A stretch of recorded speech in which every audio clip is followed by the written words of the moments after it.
Hi friends, welcome to Ranjana's creation. இப்போ வந்து நம்ம முட்டை போண்டா பண்ண போகிறோம்.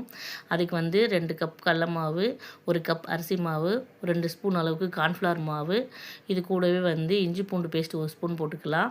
வந்து ஒரு வெறும் மிளகாத்தூள் வந்து 1 ஸ்பூன் போட்டுக்குங்க. கூடவே கரம் மசாலா 1/2 ஸ்பூன் போட்டுக்குங்க.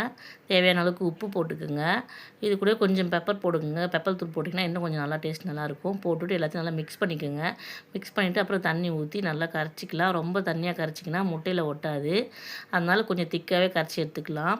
இப்போ வந்து நம்ம முட்டையை வேக வச்சுருக்கோம். அதில் வந்து பாதி பாதியாக கட் பண்ணிக்கலாம்.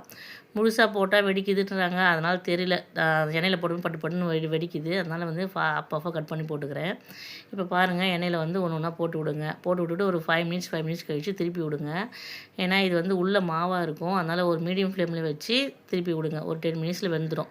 இப்போ பாருங்கள், ஈவினிங் ஸ்நாக்ஸ் முட்டை போண்டா ரெடி. நீங்கள் உங்கள் வீட்டில் கண்டிப்பாக ட்ரை பண்ணுங்கள். ட்ரை பண்ணிவிட்டு ரஞ்சனாஸ் கிரியேஷனுக்கு லைக் பண்ணுங்கள், ஷேர் பண்ணுங்கள், கமெண்ட் பண்ணுங்கள். மறக்காமல் பெல் ஐக்கானை கிளிக் பண்ணுங்கள். தேங்க்யூ.